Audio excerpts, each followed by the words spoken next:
The golden wheat fields of Montana stretched to the horizon under a vast blue sky, where Heartland Legacy Ranch had stood for over a century and a half. Margaret Sullivan, a 37-year-old woman with auburn hair and sapphire blue eyes, now had just 6 days to save the final 40 acres from foreclosure. When a neighboring boy's metal detector discovered an unusual object in the haunted field no one expected, it was a missing military aircraft from 1943 containing secrets that could shake the very foundations of American history. What Manhattan Project secret had remained buried beneath Montana soil for 80 years, dawn broke over Heartland Legacy Ranch with the harsh clarity that only Montana skies could deliver. Maggie Sullivan stood on the weathered porch of the farmhouse that had sheltered 5 generations of her family, watching as golden light spilled across the remaining 40 acres of what had once been a 200-acre testament to the Sullivan legacy. The wind carried the scent of summer grass and distant rain, familiar as her own heartbeat. She gripped the coffee mug tighter, feeling the ceramic warm her calloused hands. At 37, her face retained a natural beauty that neither hardship nor Montana winters had diminished, though fine lines had begun to form at the corners of her sapphire eyes. Those eyes now studied the eastern horizon with a practiced wariness, as if searching for the approach of some inevitable storm. The storm, however, had already arrived in the form of a bank notice that lay folded on the kitchen table behind her. 6 days. That's all that remained before Heartland Legacy would belong to Flathead County Trust Bank, ending 150 years of Sullivan stewardship. Mom, Emily's voice broke the morning silence as her 17-year-old daughter pushed through the screen door. Tall and willowy with the same auburn hair that had marked Sullivan women for generations, Emily carried herself with a quiet confidence that belied her years. Thunder's acting up again. Won't eat his grain. Maggie nodded, draining the last of her coffee. I'll come check on him. They walked in companionable silence toward the barn, their boots leaving twin trails in the morning dew. For a moment, watching her daughter move with the easy grace of youth, Maggie felt a sharp pang of guilt. Emily should be focused on college applications and teenage dreams, not worrying about saving a failing ranch.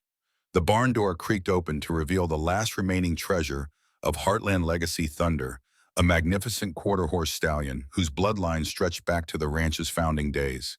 His gleaming chestnut coat caught the light streaming through the high windows as he paced restlessly in his stall. Hey, big fellow, Maggie murmured, approaching with the practiced ease of someone who had spent a lifetime around horses. She ran expert hands along his neck and withers, checking for signs of distress. What's got you bothered this morning? Emily leaned against the stall door. Frank Henderson called again yesterday, said his offer still stands, $85,000 for Thunder. Maggie's hands stilled momentarily on the horse's flank. Henderson owned the largest commercial breeding operation in the state and had been circling like a vulture since Maggie's financial troubles became common knowledge. Half of what we need, Maggie said softly, resuming her examination of the stallion. But it's something, Emily countered, her voice carefully neutral. With the money from selling the South pasture equipment, we'd be at about $128,000. Still short, but we're not there yet, Maggie interrupted, a familiar stubbornness hardening her tone. She met her daughter's gaze. This bloodline has been part of Heartland since 1873. I'm not giving up yet. What remained unspoken hung heavy between them, the bank statement that showed exactly $43,200 in the ranch account, the repeated rejections for refinancing, and the dwindling time before foreclosure. Emily's expression softened. I know, Mom, She trailed off, glancing at a faded blue ribbon pinned to the barn wall, her 4-H championship from 3 years ago. MIT sent another email about early admission applications. The Massachusetts Institute of Technology had been Emily's dream since she'd built her first robot in 8th grade, a dream that seemed increasingly incompatible with saving a ranch on the brink of collapse. Your education comes first, Maggie said firmly. Always has, always will. If we lose Heartland, we'll figure something out.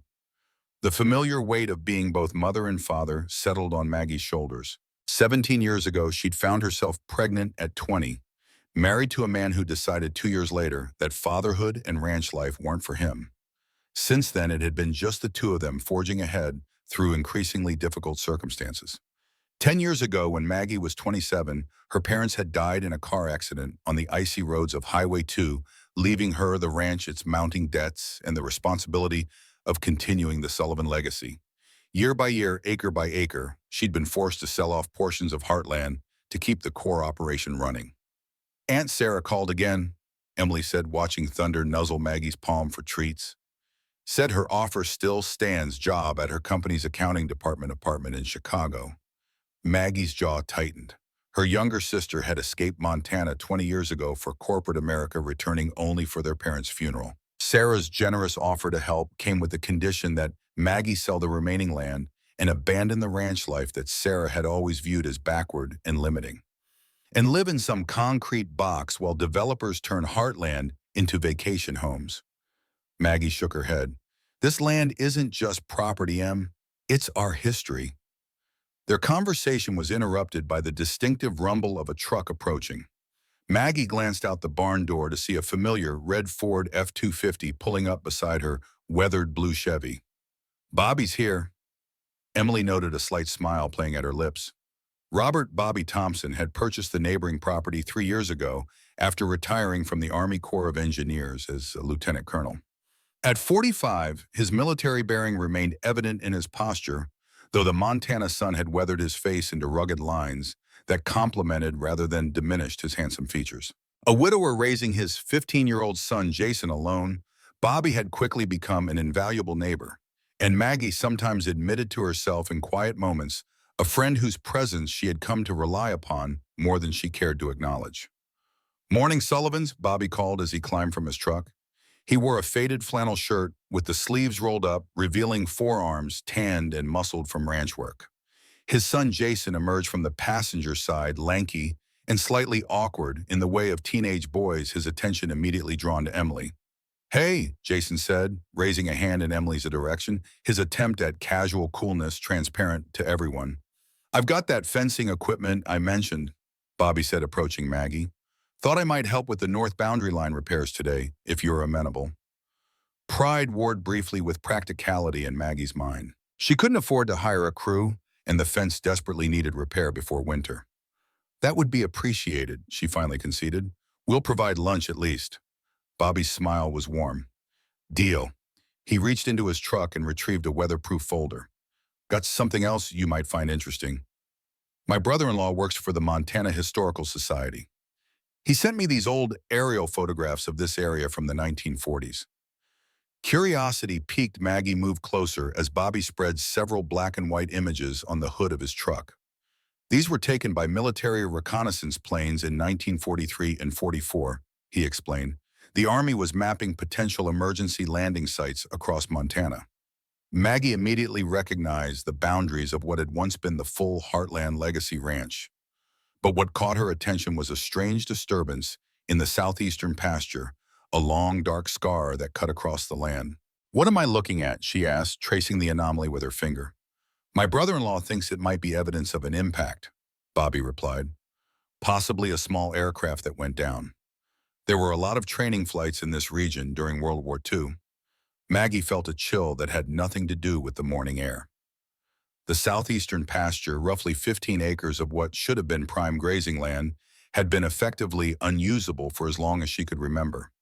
Horses refused to enter it, cattle grew agitated near its boundaries, and equipment inexplicably malfunctioned when brought too close. Local legend claimed the land was cursed after a terrible storm in 43. Emily leaned in closer. "You think there's a crashed plane in our haunted pasture?" "It would explain a few things," Bobby said. "If it hit hard enough to bury itself partially, there could be metal debris scattered throughout the soil. That could interfere with your equipment and potentially create electromagnetic anomalies that animals can sense." The suggestion offered a rational explanation for a mystery that had plagued Heartland for generations. More importantly, if there was indeed a crashed aircraft, there might be historical value, perhaps enough to generate interest in the property beyond its agricultural potential. "How would we confirm this?" Maggie asked. Bobby shrugged. "Ground-penetrating radar would be ideal, but that's expensive. A good metal detector might pick up something if there's wreckage near the surface." "I have a metal detector," Jason offered unexpectedly. When everyone turned to look at him, he blushed slightly. "It was a Christmas gift from my uncle. I've been using it to hunt for old coins around our property." "Would you be willing to let us borrow it?" Maggie asked. "Better than that," Bobby said. "We could make it a project." The fence work will be done by noon, and I'm curious about this myself now. Despite her usual reluctance to accept help, Maggie found herself nodding. If there really is a plane crash site on Heartland, it could change our situation entirely. The Historical Society might take interest, maybe even provide funding for preservation. For the first time in months, a spark of genuine hope flickered in her chest. The morning passed in a blur of physical labor as they repaired the northern fence line. Bobby worked with the efficiency of someone accustomed to completing tasks under difficult conditions, while Maggie matched him stride for stride. Years of running Heartland alone had made her as capable as any man when it came to ranch work. They paused at midday for sandwiches that Emily had prepared sitting in the shade of an ancient cottonwood tree. Maggie was acutely aware of Bobby's presence beside her, of the easy way he spoke to Emily about her robotics projects, showing genuine interest rather than the polite nods most adults offered. You know, he said, turning to Maggie, Jason's been looking into engineering programs. MIT has an incredible robotics lab that both our kids seem interested in. Emily's eyes lit up. The biomimetic robotics lab, they're doing amazing work with nature-inspired designs. I've been saving for his education since he was born, Bobby continued. But these top schools, he whistled low, makes Army combat pay look like pocket change. The casual mention of money made Maggie tense slightly. Few people knew exactly how dire her financial situation was, though most of the county had figured out Heartland was struggling. The thought of revealing the full extent of her troubles even to Bobby made her uncomfortable. As if sensing her discomfort, Bobby changed the subject. Jason, why don't you go get your metal detector? Let's see if we can solve the mystery of the haunted pasture. The southeastern pasture lay bathed in afternoon sunlight, its tall grass rippling in the breeze like a golden sea. It looked peaceful, inviting even, which made the animal's aversion to it all the more mysterious. Even now, Maggie's border collie Sadie hung back, whining softly as they approached the invisible boundary that generations of Heartland livestock had refused to cross. Jason led the way, sweeping the metal detector in slow, methodical arcs across the ground. The device was surprisingly sophisticated, with a digital display and headphones that the boy wore pulled down around his neck so he could hear both the signals and their conversation. This is a Garrett at Max, he explained to Emily, who walked beside him with evident interest.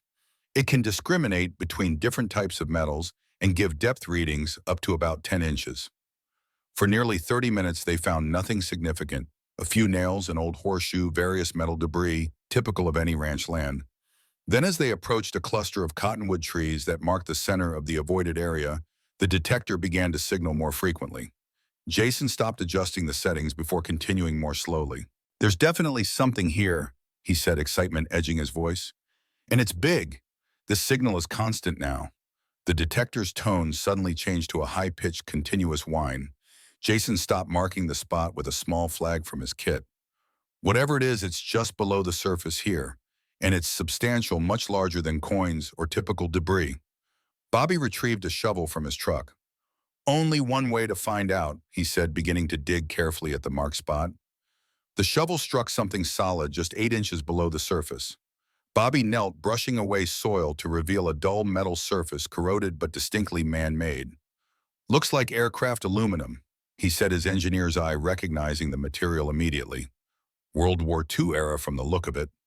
Excitement drove them to expand their efforts.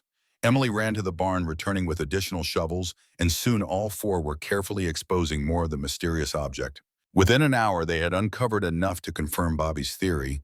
It was undoubtedly part of an aircraft fuselage, partially crushed, but recognizable. This is incredible, Maggie breathed, brushing dirt from what appeared to be a military insignia. It's been here all this time, right under our noses. More importantly, Bobby added, it explains why this pasture has been unusable. The crash must have scattered metal debris throughout the soil, creating electromagnetic disturbances that animals can sense.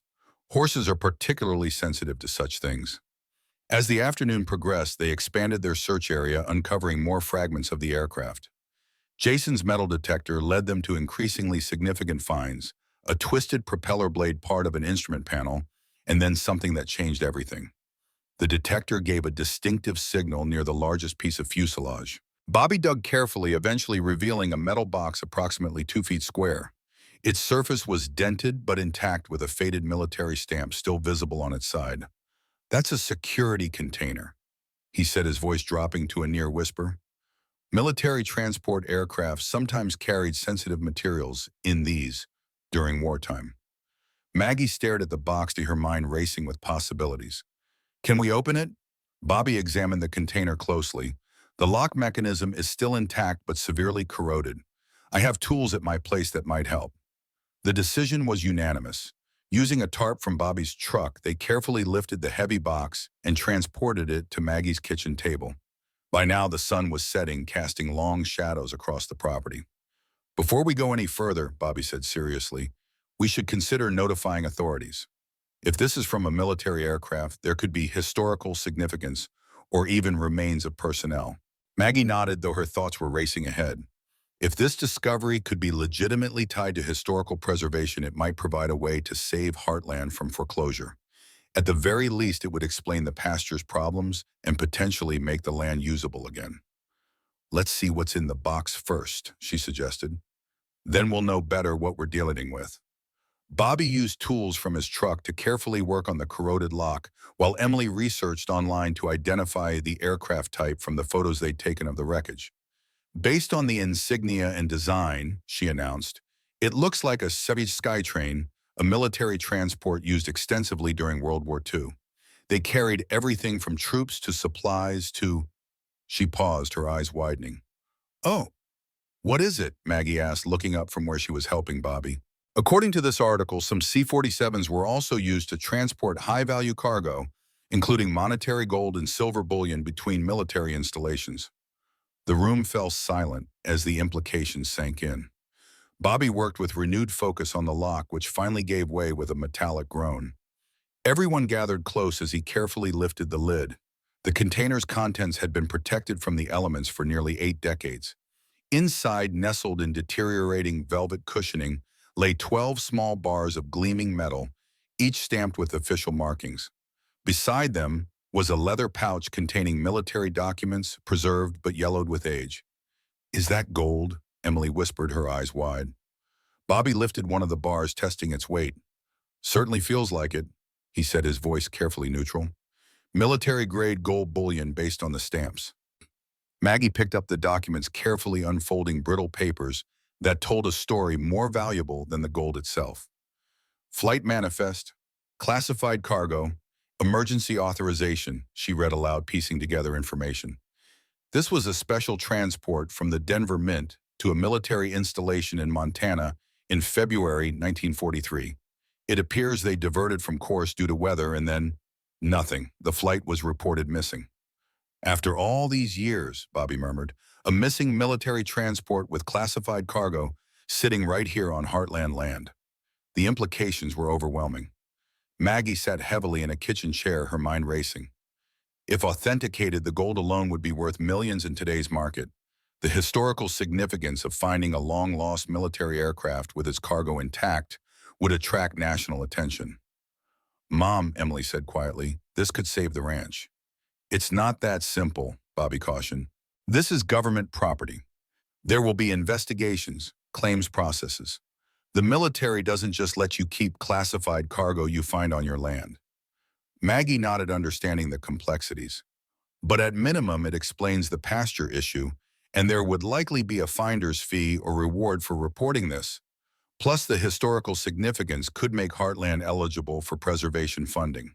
She picked up her phone, hesitating only briefly. "We need to do this by the book. I'm calling Sheriff Daniels first, then we'll contact the proper military authorities." The decision set in motion events beyond anything Maggie could have imagined. Within hours, Sheriff Daniels had arrived, expressing amazement at their discovery. By nightfall, representatives from the Montana Historical Society were on site, and calls had been placed to the Department of Defense. As Maggie sat on her porch that evening watching officials photograph and document their find, Bobby joined her with 2 mugs of coffee. "Quite a day," he said, handing her one of the mugs. "How are you feeling?" "Overwhelmed," she admitted. "This morning I was facing foreclosure with no options left. Now there are government officials cataloging a World War II plane crash in my haunted pasture and a box of gold bars sitting under guard in my kitchen." Bobby nodded thoughtfully. "Life can change direction in an instant. One moment you're fixing fence, the next you're making history. The sheriff approached, his expression serious but excited. Just got word from the Pentagon. They're sending a team first thing tomorrow morning. Apparently, this could be the missing flight 173. It's been something of a mystery in military aviation history, a transport carrying mint gold that disappeared without a trace during a blizzard in 43. Which means this discovery goes beyond just the value of the gold, Bobby observed. There's historical significance that could attract substantial interest to Heartland. Emily and Jason emerged from the barn where they'd been showing historical society representatives old ranch records. The teenagers' excitement was palpable, their earlier awkwardness around each other forgotten in the adventure they now shared. Dr. Reynolds says this might be the most significant World War II discovery in Montana in decades, Emily reported breathlessly. He's already talking about preservation grants and historical designation for the crash site. Maggie smiled at her daughter's enthusiasm but tempered her own hopes. Years of setbacks had taught her caution. Let's see what tomorrow brings. The military will send representatives and there will be questions about ownership and proper procedures. That night, sleep eluded Maggie. She pored over the flight documents they'd found, piecing together the story of the doomed aircraft. It had been diverted from its course during a February blizzard in 1943, lost contact with its base, and ultimately disappeared into what was then Harrington family land.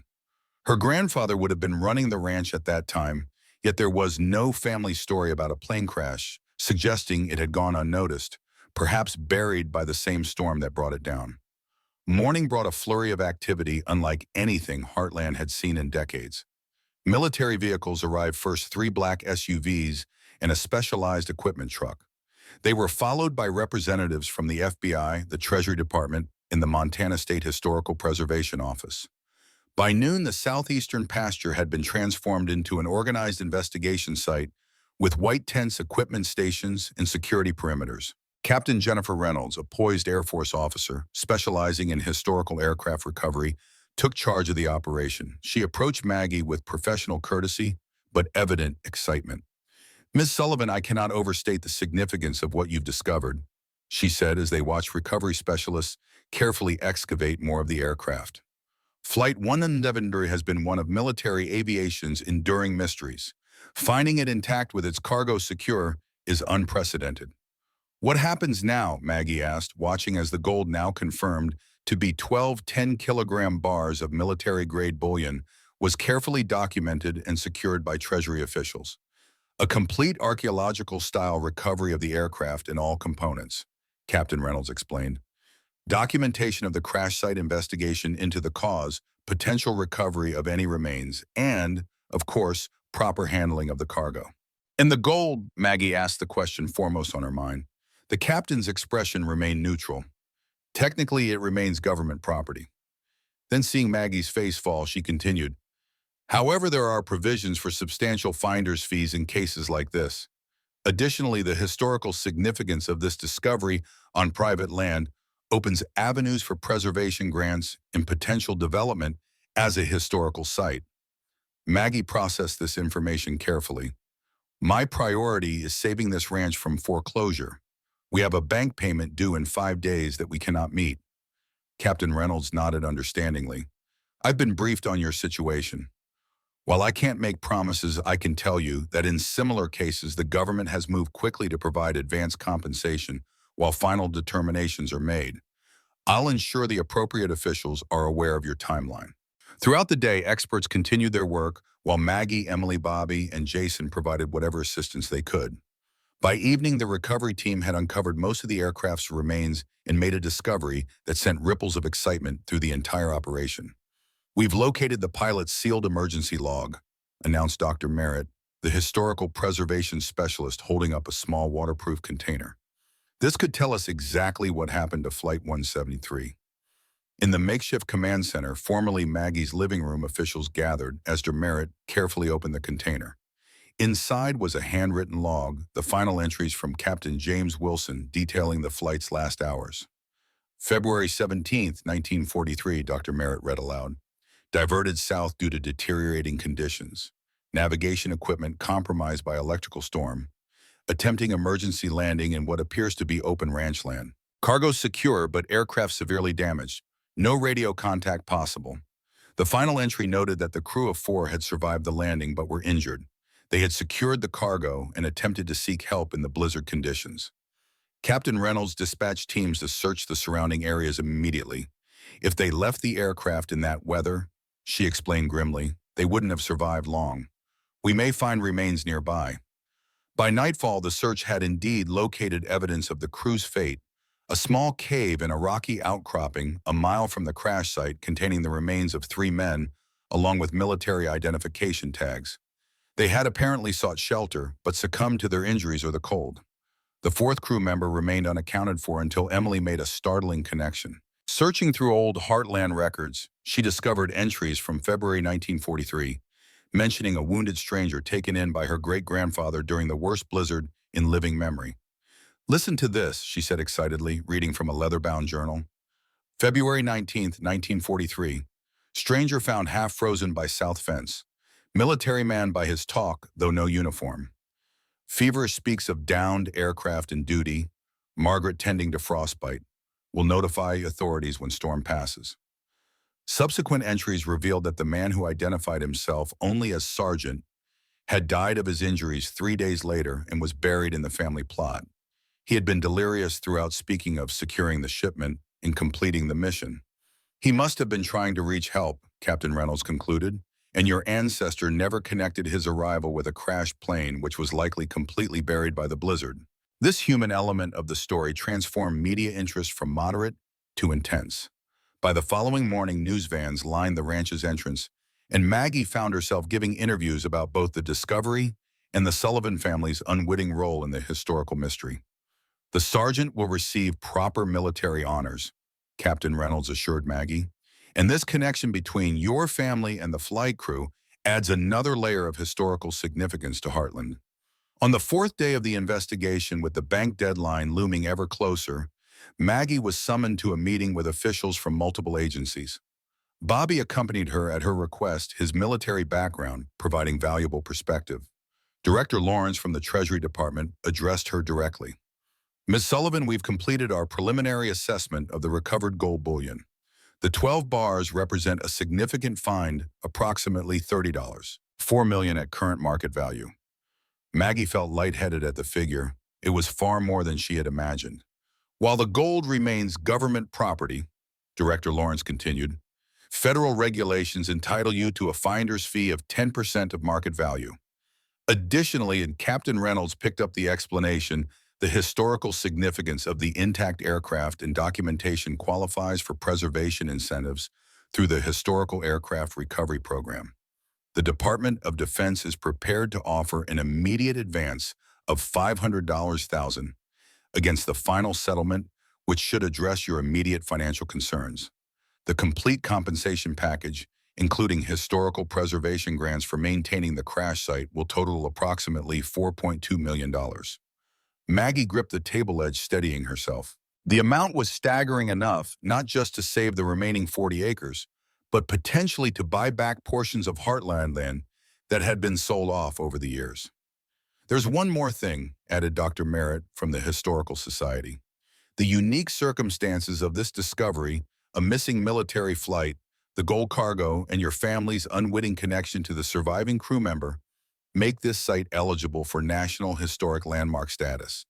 This would provide tax benefits, ongoing preservation funding, and tourism potential that could establish a sustainable future for Heartland Ranch. As the meeting concluded with paperwork being prepared for the advance payment, Maggie stepped outside for a moment of quiet reflection. The ranch that had been slipping through her fingers was now not only saved, but positioned to reclaim its former glory. The haunted pasture that had been a liability for generations would become the centerpiece of Heartland's new identity as a historical landmark. Bobby joined her, respectfully silent, as she processed the dramatic reversal of fortune.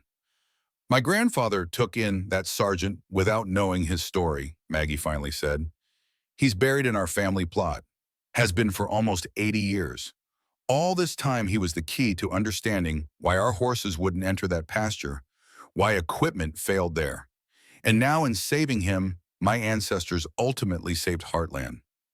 Some might call it destiny, Bobby suggested quietly. Others might call it receiving the rewards of generations of good stewardship. Your family protected this land, and now the land has protected your family in return. Emily emerged from the house, her face alight with excitement. Mom, the bank just called. They've received the wire transfer from the Treasury Department. We've made the payment with days to spare. Heartland is safe. As mother and daughter embraced, Maggie felt the weight of generations of Sullivan ranchers who had faced hardship, persevered, and maintained their connection to this land against all odds. She had nearly been the one to lose it all, and instead had become the one to secure its future in ways her ancestors could never have imagined. The southeastern pasture would never again be avoided or feared. Instead, it would stand as testament to how buried history can reshape the present, how a family's darkest hour can become its greatest triumph, and how sometimes the treasures we seek have been beneath our feet all along, waiting for the right moment to be discovered. The morning after the Treasury Department confirmed the $500,000 advance payment, Maggie woke before dawn, momentarily disoriented by the unfamiliar sound of vehicles and voices outside her window. For a brief, sleepy moment, she wondered if the events of the past few days had been an elaborate dream.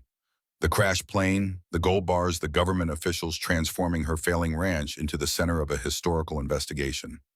Reality hit her as she pulled back the curtains to see the southeastern pasture illuminated by portable lights. Teams of specialists continued their meticulous work through the night, their movements precise and purposeful against the backdrop of Montana's vast, star-filled sky. Still feels surreal, doesn't it? Emily said, appearing in the doorway with two steaming mugs of coffee.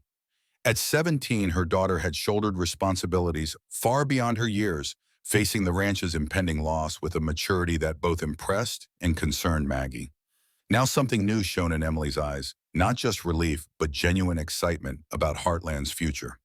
I keep expecting to wake up, Maggie admitted, accepting the coffee gratefully.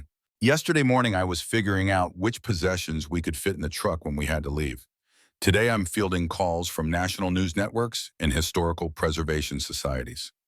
They stepped onto the porch, watching the organized chaos that had engulfed their property.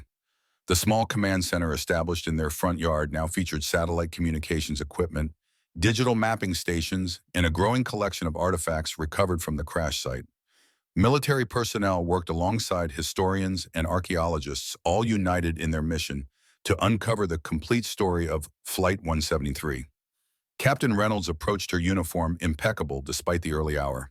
Good morning, Ms. Sullivan. We've made some remarkable discoveries overnight that I believe you'll find interesting.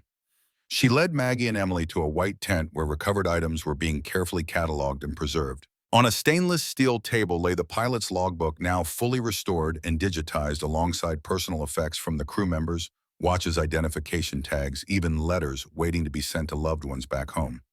These men were carrying out a classified mission during wartime. Captain Reynolds explained, her voice conveying deep respect. The gold was being transported as part of an economic security operation. Its disappearance created significant concerns at the highest levels of government.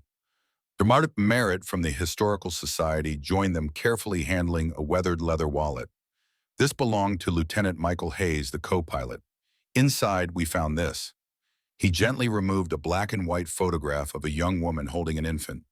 His family never knew what happened to him. His daughter, this baby, is still alive now, 81 years old. We've contacted her about our discovery. The human dimension of the discovery struck Maggie profoundly.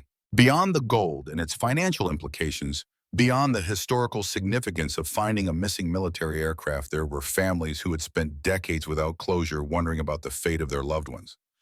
We'd like your permission to conduct a proper military memorial service here, Captain Reynolds said, for the 3 crew members found in the cave, and for Sergeant James Cooper, the man your grandfather tried to save and buried on your property. Of course, Maggie replied without hesitation. They deserve to be honored properly after all this time. As they continued their tour of the recovery operation, Director Lawrence from the Treasury Department approached with a formal-looking document in hand. Ms. Sullivan, I have something for you, he said, handing her the paper. This is the official finder's fee certificate for the recovered gold bullion. As I mentioned yesterday, the standard rate is 10% of assessed value $3. $4 million, combined with the historical preservation grants being processed, your total compensation package will exceed $4.2 million. Maggie stared at the document, the figures seeming almost abstract in their magnitude. Just days ago, she had been counting pennies, working double shifts at the veterinary clinic, and selling off personal possessions to make minimum payments on the ranch's debts. The initial $500 thousand advance has already been transferred to your account. Director Lawrence continued. The remainder will follow after standard procedures are completed, typically within 30 to 45 days. What about the gold itself? Emily asked, her practical nature asserting itself. Where will it go? After complete documentation, it will be transported to the Federal Reserve, he explained. However, the National Museum of American History has requested that one bar remain on permanent loan for a special exhibition about Flight 173 and its recovery. They're quite interested in featuring Heartland Ranch prominently in that exhibition. As the morning progressed, more visitors arrived, representatives from the Smithsonian Institution, documentary filmmakers, and even distant Sullivan relatives who had heard the news and driven from neighboring states to witness the family ranch's extraordinary transformation. Bobby appeared mid-morning, Jason at his side. Both had become unofficial advisors in the recovery operation, with Bobby's engineering background and military experience proving particularly valuable to the technical teams. They're mapping the entire impact pattern, Bobby explained as they watched technicians operating ground-penetrating radar equipment across the pasture. The plane came in at a shallow angle, skidded almost 200 yards, and then broke apart as it hit that small rise. The main fuselage stayed relatively intact, which is why the cargo survived and why no one noticed it from the air afterward. The blizzard must have covered everything immediately, Maggie realized, and by spring vegetation had already started growing over it. Exactly, Bobby nodded. Your grandfather probably rode right past it countless times without ever knowing what lay beneath the surface. The electromagnetic interference from the wreckage kept animals away, created equipment problems, and gave rise to all those local legends about the cursed pasture. Jason, who had been quietly listening, suddenly spoke up. Miss Sullivan, I was wondering, would it be okay if I documented this for my school project? I'm supposed to do a local history presentation, and this is way better than anything I'd planned.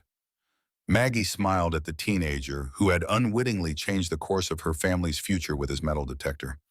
Jason, I think you've earned the right to tell this story however you'd like. In fact, I was thinking we should display your metal detector in whatever museum exhibit ends up commemorating this discovery. The boy's face lit up with pride. Emily gave him a playful nudge. You realize you're going to be in history books now, right, Jason Thompson, the boy who found the lost gold flight? Their easy camaraderie was interrupted by the arrival of another government vehicle, this one more imposing than the others. A tall, distinguished man in a dark suit emerged, flanked by security personnel. That's Director Callahan, Bobby whispered, recognizing the figure immediately. Head of the FBI, this discovery must be even more significant than we realized if he's here personally. Director Callahan approached Maggie directly, his handshake firm but respectful. Ms. Sullivan, it's an honor to meet you. What's happened here at Heartland Ranch represents one of the most significant historical recoveries in recent memory. I wanted to personally express the Bureau's appreciation for your cooperation throughout this process. The FBI director's presence elevated the operation's profile even further. News helicopters circled overhead, held at a respectful distance by temporary flight restrictions, but capturing footage of the activity below. Satellite trucks lined the ranch's entrance road with reporters delivering live updates to audiences across the country. By midday, Maggie found herself scheduled for interviews with major networks, all eager to hear about the struggling rancher who had uncovered a $30 million gold shipment on her haunted pasture.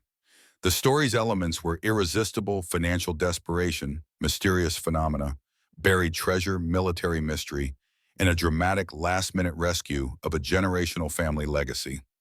During a brief lunch break, Maggie retreated to the relative quiet of the barn, with Bobby seeking a moment's respite from the constant attention. How are you really doing with all this? He asked, his concern genuine. It's a lot to process. In just a few days, Maggie leaned against Thunder's stall, the stallion nuzzling her shoulder affectionately. Honestly, I'm overwhelmed. Last week I was preparing Emily for the reality that we'd lose everything. I was looking at apartment listings in Great Falls and wondering how I'd explain to my ancestors why I was the one who finally lost Heartland. She gestured toward the bustling activity visible through the barn doors. Now I'm fielding book offers and discussing museum exhibits about my family's connection to a national historical event. The financial security is almost secondary to what this means for Heartland's legacy. Bobby nodded understanding. Your ancestors protected this land through droughts, depressions, and personal hardships. Maybe this was their final gift to you, preserving not just the land itself, but the mystery that would ultimately save it. A commotion outside drew their attention. A helicopter was landing in the open field beyond the recovery site, a sleek black government model, rather than a news aircraft. As they stepped from the barn to investigate, Captain Reynolds approached rapidly. The Assistant Secretary of Defense is arriving. She explained, her typically calm demeanor betraying a hint of nervous energy. This recovery operation has been elevated to the highest levels of national interest. He's bringing a team of historical archivists who specialize in classified World War II operations. The helicopter touched down with precision and a small delegation emerged. The assistant secretary, a stern-looking man in his 60s, was accompanied by several individuals carrying specialized equipment cases. They were met by Director Callahan and escorted directly to the command center. An hour passed before Captain Reynolds returned to find Maggie. Her expression was a mixture of excitement and disbelief. So, Sullivan, your presence is requested in the command center. What they've discovered about Flight 173 goes far beyond what any of us imagined. The cabin's living room, now transformed into a high-security briefing area, fell silent as Maggie entered. Maps, photographs, and digital displays covered every available surface. The assistant secretary stood at the center, examining the pilot's logbook with intense focus. Ms. Sullivan, he began without preamble, what we're about to share with you has been classified for nearly 80 years. Given your family's unwitting role in this history and your property's significance to the recovery, you're being granted special clearance to know the complete truth about Flight 173. He gestured to an elderly man who had arrived with we. Dr. Alan Friedman was introduced as the nation's foremost historian on classified World War II operations. The gold your metal detector located was indeed being transported from Denver to a military installation in Montana. Dr. Friedman explained, his voice carrying the weight of decades studying secret history. However, the bullion itself was not the primary mission. It was in essence the cover story. He carefully placed a weatherproof container on the table recovered from a hidden compartment in the aircraft that the initial teams had overlooked. Inside were documents bearing the highest classification levels of the 1940s War Department.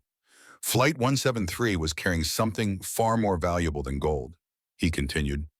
Lieutenant Hayes, the co-pilot, was actually a nuclear physicist.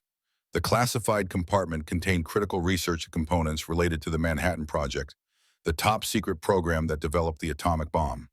The revelation sent a murmur through the room. Captain Reynolds looked as shocked as Maggie felt.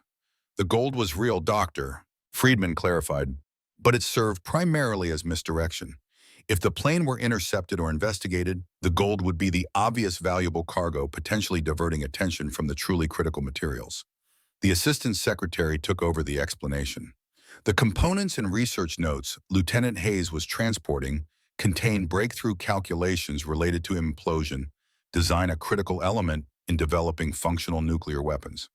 When Flight 173 disappeared, it created a significant setback for certain aspects of the Manhattan Project. The search for this aircraft was one of the most intensive of the entire war, Dr. Friedman added. But the blizzard conditions and the plane's final resting place on private ranch land made it impossible to locate. The military couldn't reveal the true nature of what they were searching for, which further complicated recovery efforts. Maggie struggled to process the magnitude of what she was hearing. So my haunted pasture wasn't just hiding gold. It was hiding Manhattan Project secrets. Exactly, the assistant secretary confirmed. And while the scientific information is now primarily of historical interest, its recovery completes an important chapter in the development of nuclear technology. The additional materials we found will provide invaluable insights for military historians and scientists studying the evolution of nuclear physics. Director Callahan cleared his throat. This revelation significantly increases both the historical importance of your property and the sensitivity of this recovery operation. The Manhattan Project connection elevates this from an interesting historical footnote to a discovery of major national significance. What does this mean for Heartland? Maggie asked, her practical concerns resurfacing despite the historical revelations. It means several things, the assistant secretary replied. First, the historical preservation grants previously discussed will be substantially increased. Your property isn't just the site of a recovered military aircraft. It's now a location of significant importance to America's scientific and military history. Dr. Merritt from the Historical Society, who had been listening intently, added, "This Manhattan Project connection qualifies Heartland for immediate National Historic Landmark status, the highest designation possible. The funding implications are substantial, Ms. Sullivan. Your ranch won't just be preserved, it will become a protected historical site of national importance."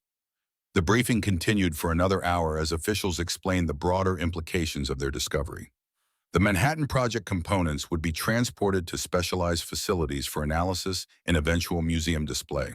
The gold would still be returned to the Treasury with Maggie's finder's fee unchanged, but Heartland Ranch would now be linked forever with one of history's most consequential scientific endeavors. As the meeting concluded, Maggie found herself alone with Dr. Friedman, the elderly historian whose life's work had focused on uncovering these hidden chapters of history. "Your family has unknowingly been the custodian of American history for nearly 8 decades, he said thoughtfully. The sergeant your grandfather tried to save, James Cooper, was actually a security specialist assigned specifically to protect the Manhattan Project materials. Even delirious and dying, he never revealed the true nature of his mission.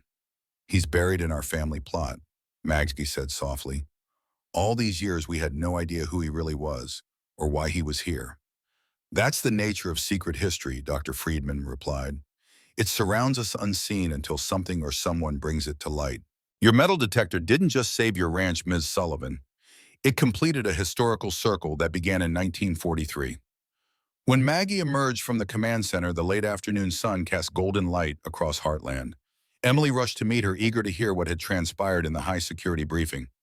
"Mom, what's happening? There are even more officials arriving, and they're setting up some kind of secure perimeter around part of the crash site." Maggie took a deep breath, still processing the revelations herself. It turns out our mysterious plane was carrying more than just gold. It was part of the Manhattan Project, the program that developed the atomic bomb during World War II. Emily's eyes widened. "Are you serious? That means our ranch is part of, like, actual significant world history?" "That's one way of putting it." Maggie smiled her daughter's enthusiasm, providing a welcome counterpoint to the gravity of the historical revelations. "They're increasing the preservation funding and fast-tracking Heartland for National Historic Landmark status." As word of the Manhattan Project connection spread through the recovery team, the operation took on an even more serious tone. Additional security personnel arrived. Specialized equipment was deployed to scan for any residual radiation, though experts assured everyone that the materials carried posed no health risk, and the documentation process became even more meticulous. That evening, as the sun set over Heartland, Maggie found herself standing at her family's small cemetery plot, where Sergeant James Cooper had rested for nearly 8 decades. The modest marker bore only the information her grandfather had known: unknown soldier, found February 1943, died in service to his country. Captain Reynolds joined her there, having sought Maggie out specifically. "We've located his personnel file," she said quietly. "Sergeant Cooper was 28 years old, from Pennsylvania. He had a wife and infant son who never knew what happened to him. His son is still alive, 76 years old now, living in Oregon. He's being notified about his father's discovery." "All these years," Maggie murmured, "he's been part of our family's story without us even knowing who he truly was. The military would like to offer him a proper burial with full honors," Captain Reynolds explained. "Either at Arlington National Cemetery, or if you're willing, here on Heartland, where he's rested all this time." "He belongs here," Maggie said without hesitation. "My ancestors cared for him when he was dying, and they've watched over his grave for generations. His son should decide, of course, but I think Sergeant Cooper completed his mission in his own way. The secrets he was protecting remain safe here until the right time came for them to be discovered." Captain Reynolds nodded agreement. Sometimes history unfolds exactly when and how it's meant to, not a moment before. As they walked back toward the house, Maggie noticed Nathan standing with Jason near the command center. Deep in conversation with Dr. Friedman, the historian was gesturing animatedly toward the crash site, clearly explaining some aspect of the historical significance. "Your neighbor has been invaluable to this operation," Captain Reynolds commented. "His military engineering background provided insights that might have taken our team days to discover otherwise. And that son of his, quite the remarkable young man. They both are, Maggie agreed, watching the easy way Bobby interacted with the various officials. His presence throughout this whirlwind transformation had provided a steady anchor, someone who understood both the historical significance and the personal impact these changes brought to her life. That night, despite exhaustion from the day's revelations and activities, Maggie found herself unable to sleep. The financial burden that had weighed on her for years had vanished overnight, replaced by responsibility of a different kind. Heartland wasn't just her family's legacy anymore. It had become part of America's scientific and military heritage. She slipped outside, drawn to the southeastern pasture where floodlights illuminated the continuing work.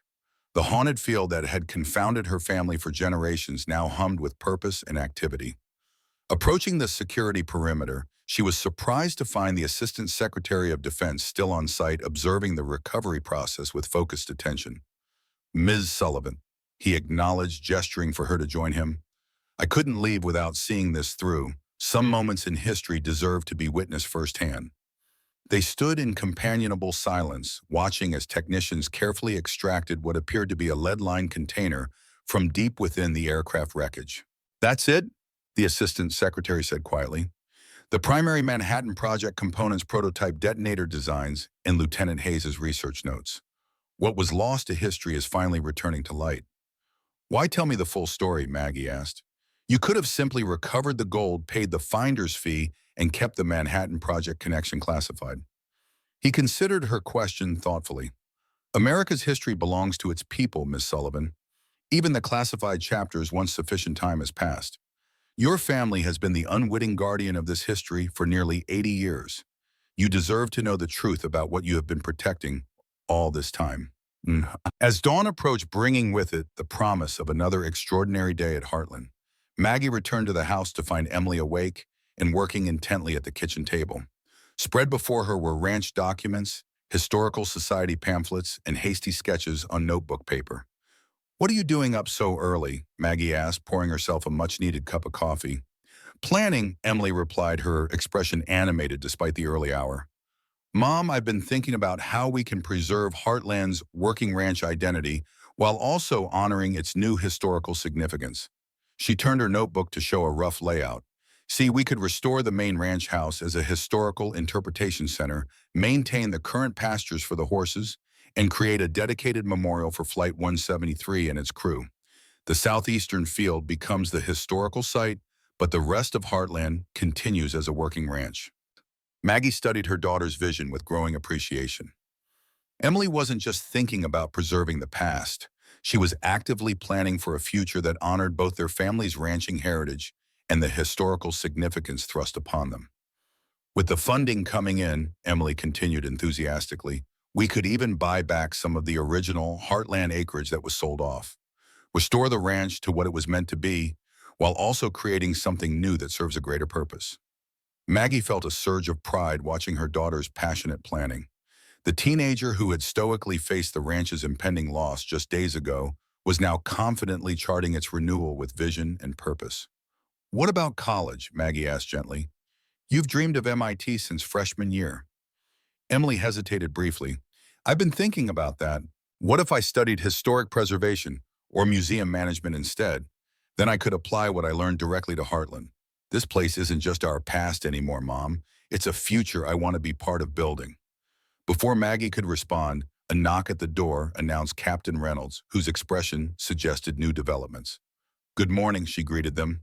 "We've just received word that Michael Cooper, Sergeant Cooper's son, will be arriving this afternoon. He's eager to see where his father completed his mission and to meet the family that tried to save his life." The news added another layer of emotional significance to the unfolding events.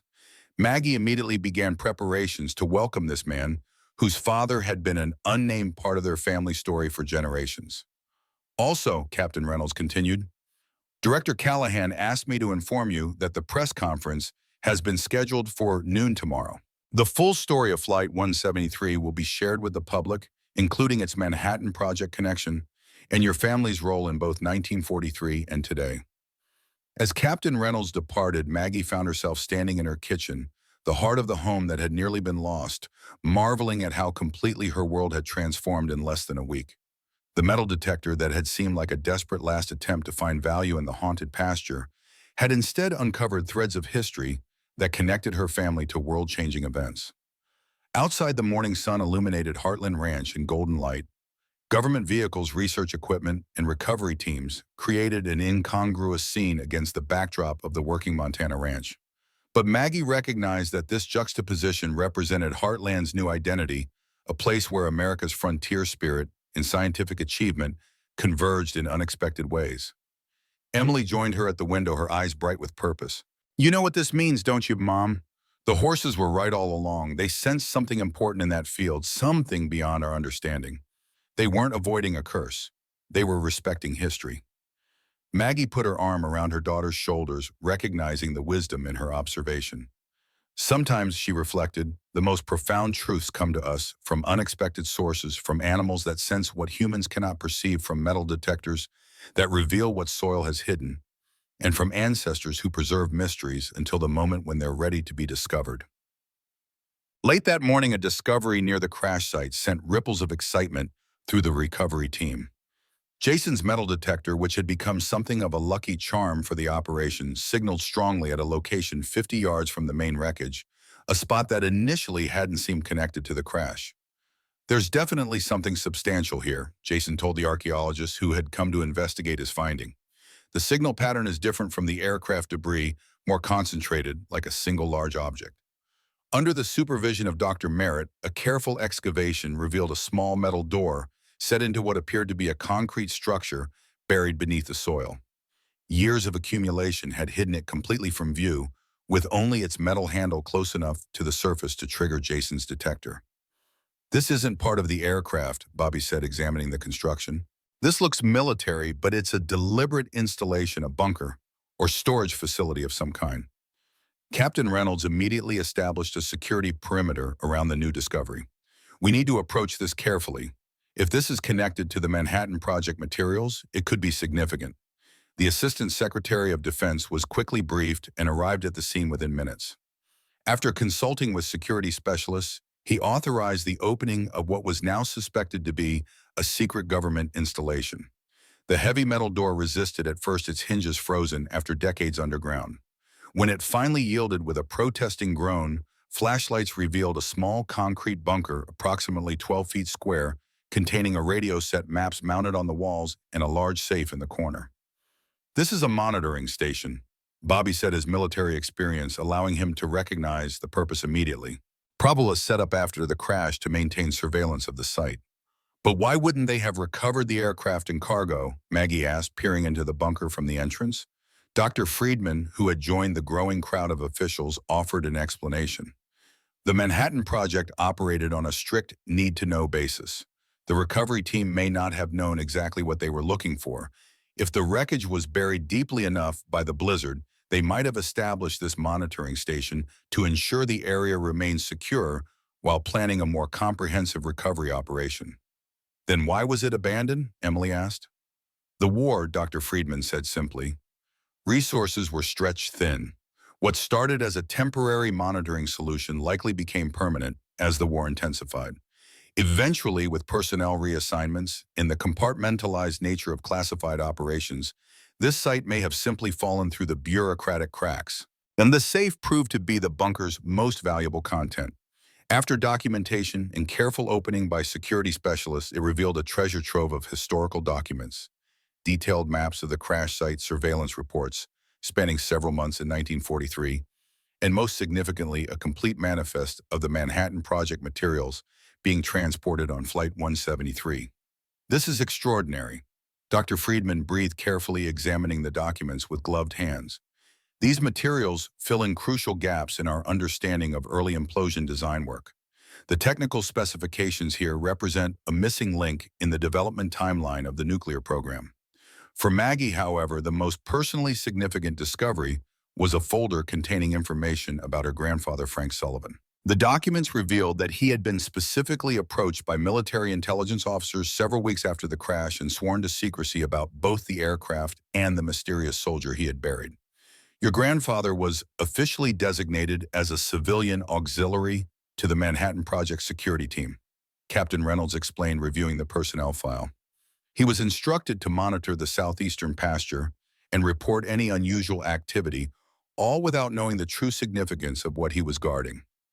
So when he told his children and grandchildren to avoid that field, Maggie began, he was honoring his oath to his country. The assistant secretary completed her thought. Creating a local superstition about a haunted or cursed pasture was likely the simplest way to ensure everyone stayed away without revealing classified information. The revelation transformed Maggie's understanding of her family history. The southeastern pasture hadn't been feared out of ignorance or superstition. It had been protected through deliberate action by a man who had chosen to serve his country in a quiet, unrecognized way, a secret he had carried to his grave. "Your grandfather was a patriot, Ms. Sullivan," Director Callahan said with evident respect. "The kind who didn't need recognition or medals. The kind who simply did what was necessary when his country asked it of him." As evening approached, security around Heartland was noticeably intensified. Additional FBI agents arrived, establishing checkpoints at the property entrance and maintaining regular patrols around the perimeter. When Maggie questioned Captain Reynolds about the increased measures, the officer's expression turned serious. "We've detected some concerning surveillance activity," she explained quietly. "Since the news of the gold discovery broke, we've identified multiple attempts to monitor our recovery operation through both electronic and physical means." "Is it just treasure hunters?" Maggie asked, concerned. "We don't believe so. The sophistication suggests something more organized. Director Callahan has authorized the highest level of site security as a precaution." That night, Maggie's sleep was interrupted by the sound of vehicles and shouting. She rushed to the window to see flashlight beams cutting through the darkness near the recovery site. Quickly pulling on jeans and a flannel shirt, she hurried outside to find the security team in pursuit of intruders who had somehow breached the perimeter. Bobby was already there, having responded from his neighboring property when he noticed the commotion. "Stay inside," he urged Maggie. "The FBI has this under control." But the determined set of her jaw told him she had no intention of retreating. This was her land, her family's heritage, and she wouldn't hide while it was threatened. "At least stay behind me," Bobby conceded, his military training evident in the way he positioned himself protectively as they approached the scene. Director Callahan was coordinating the response, personally issuing orders through a secure radio. "Perimeter team reports they've detained one suspect," he informed them when he noticed their approach. "At least 2 others escaped into the woods to the north. We're tracking them." "Who are they?" Maggie demanded. The FBI director's expression was grim. "We believe they're associated with a group that calls themselves the Legacy Keepers, a shadow organization obsessed with acquiring classified historical technology and documentation, particularly related to early nuclear research." "What would they want with 80-year-old atomic research?" Bobby asked. "It's not about building weapons." A new voice joined the conversation. Dr. Friedman approached, looking disheveled but alert despite the late hour. "It's about controlling historical narrative. These people believe certain technological advances should have remained under wraps. They collect and suppress historical materials that they deem too dangerous for public knowledge." By morning, the FBI had identified the captured intruder as a former government archivist with connections to several fringe historical preservation groups. The search for his accomplices continued, with agents combing the surrounding woods and hills. The attempted breach added a new dimension of urgency to the recovery operation. What had begun as a historical excavation now carried overtones of a security crisis. The Assistant Secretary of Defense ordered an acceleration of the removal schedule for the Manhattan Project materials, which were packed into specialized containers and loaded onto military transport vehicles under heavy guard. Maggie watched the procession of black SUVs and armored trucks depart, carrying away physical pieces of the history that had been buried on her land for so long. Though she understood the necessity, she felt a curious sense of loss, as if Heartland was surrendering something that had become part of its identity. "They may be taking the artifacts," Bobby said, seeming to read her thoughts as he stood beside her. "But they can't take the story. That belongs to Heartland forever now." His hand found hers, a gesture of support that felt as natural as the Montana sunrise spreading across the eastern hills. Maggie didn't pull away, the warmth of his calloused palm against hers providing an unexpected comfort amid the chaos. The arrival of Michael Cooper that afternoon brought a welcome shift from security concerns back to the human dimension of their discovery. The 76-year-old son of Sergeant Cooper arrived in a modest rental car. His tall frame stooped slightly with age, but his eyes clear and alert beneath silver brows. Captain Reynolds escorted him to the Sullivan family cemetery, where Maggie waited beside the simple marker that had stood for 8 decades. As Michael Cooper approached his father's grave, his weathered face reflected a lifetime of wondering, of questions without answers, of a space in his life that had never been filled. "He wasn't unknown," he said quietly, his hand reaching out to trace the words etched in stone. "His name was James Allen Cooper. He was born in Harrisburg, Pennsylvania. He played the trumpet. He could fix anything mechanical. He wrote poems to my mother that made her laugh and cry at the same time." The military chaplain who had accompanied them stepped forward, offering a prayer that honored not just Sergeant Cooper's sacrifice, but the Sullivan family's unwitting stewardship of his final resting place. As the honor guard presented Michael Cooper with his father's recovered effects, a watch identification tags, and several personal items preserved in the aircraft wreckage, Maggie handed him a wooden box Bobby and Jason had crafted. "We thought you might want something made from Heartland wood to hold these," she explained. "The cedar comes from trees that have watched over your father all these years." The elderly man's eyes filled with tears as he carefully placed each item in the box. "My father's last act of service was protecting secrets that helped end the war," he said. "And your family has been protecting him ever since without even knowing who he was or why he was here." As the ceremony concluded, Michael Cooper made an unexpected announcement. "Captain Reynolds informed me that I have the option to have my father reinterred at Arlington National Cemetery," he said. "I've decided against that. He completed his mission here. This is where he belongs, with the family that tried to save him and has watched over him for nearly a century." The decision felt right to Maggie, confirming her own sense that Sergeant Cooper had become part of Heartland's story, just as Heartland had become part of his.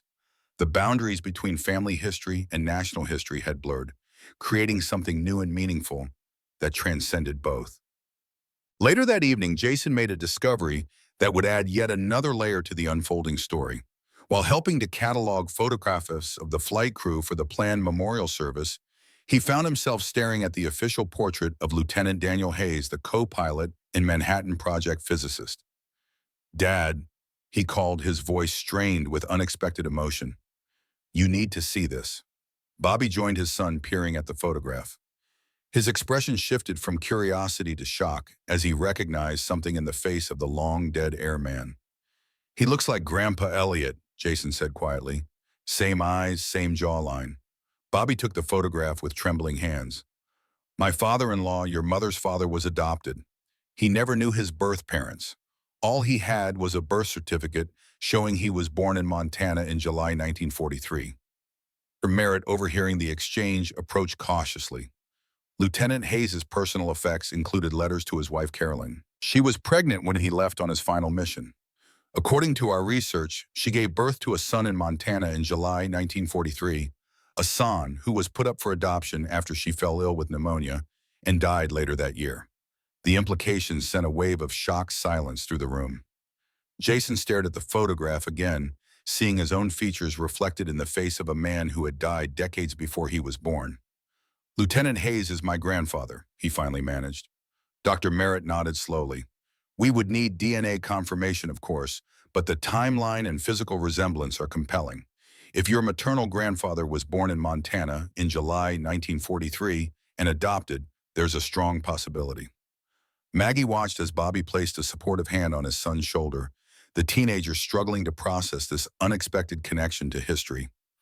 Emily moved to Jason's side, her presence a silent offer of support as he confronted a family mystery he had never known existed. "We've contacted Lieutenant Hayes' daughter, Claire Bennett," Captain Reynolds said gently. "She's 81 now and lives in Seattle. She was just an infant when her father disappeared. If you're comfortable with the idea, a meeting could be arranged." Jason looked to his father, uncertain how to respond to this dramatic revelation. Bobby nodded encouragingly. "It's your history too, son, and hers. Maybe it's time the Hayes family got some closure as well." The potential family connection between Jason and Lieutenant Hayes added a profoundly personal dimension to Heartland's historical discovery. What had begun as a desperate search for value in a haunted pasture had revealed not just national history, but intimate human connections that span generations. As Maggie watched Emily comfort Jason, their teenage awkwardness temporarily forgotten, in the face of this emotional revelation, she realized that Heartland's legacy now extended far beyond the Sullivan family. The land that had sustained her ancestors for 150 years had become a nexus where multiple family histories converged, where the past reached into the present with unexpected power to heal old wounds and forge new bonds. Life has a way of coming full circle, Bobby said quietly as they stepped outside into the cool evening air. My late wife never knew her father's family history. She died wondering about that missing piece. Now Jason might find answers she never could. The soft Montana twilight settled over Heartland, painting the landscape in shades of purple and gold. In the distance, the lights of the recovery operation illuminated the southeastern pasture like a beacon in the gathering darkness, a testament to secrets revealed and mysteries solved after decades of patient waiting. Tomorrow everything changes, Maggie said, gazing toward the lights. Once they announce the Manhattan Project connection at the press conference, Heartland won't just be our private legacy anymore. It becomes part of something much bigger. Are you ready for that? Bobby asked. Maggie considered the question, thinking of the generations of Sullivans who had worked this land before her, of her grandfather's secret service to his country, and of the remarkable chain of events that had transformed Heartland's darkest hour into its most significant moment. I think I am, she finally answered. Some legacies are meant to be shared. As night fell completely, the stars emerged with breathtaking clarity above the ranch, the same stars that had witnessed Flight 173's final journey, that had watched over Sergeant Cooper's grave for 8 decades, that had illuminated generations of Sullivans as they preserved a mystery they didn't fully understand. Now those stars looked down on a landscape transformed by revelation, on a family rescued from the brink of loss, and on the beginning of a new chapter in Heartland's continuing story. The failing ranch that everyone had avoided investing in had become a national treasure. The haunted pasture that horses refused to enter had contained America's most valuable secrets. And Maggie Sullivan, who had faced the shame of losing her family's legacy, had instead become the one who revealed its true significance to the world. The morning of the press conference dawned clear and bright, the Montana sky stretching endlessly blue above Heartland Ranch. Maggie stood at her bedroom window, watching the first rays of sunlight illuminate the land that had sustained 5 generations of Sullivans. The southeastern pasture, once avoided now the center of national attention, glowed golden in the early light, the white tents and equipment of the recovery operation gleaming like beacons against the landscape. A soft knock at her door announced Emily, already dressed in her best jeans and a pressed blue blouse that matched her eyes. The FBI advance team says the media started arriving at 5 a.m., she reported. There are satellite trucks backed up half a mile down the road. Maggie nodded, turning from the window to face her daughter. How do I look? She asked, smoothing the front of her own carefully chosen outfit. Dark jeans, a crisp white shirt, and her grandmother's turquoise pendant. Not too formal, not too casual. A woman of the land who understood its worth. Like someone who's about to be on every major network. Emily smiled, then grew serious. Like a Sullivan. That simple phrase carried the weight of generations of men and women who had worked this land through blizzards and droughts, economic depressions, and personal tragedies.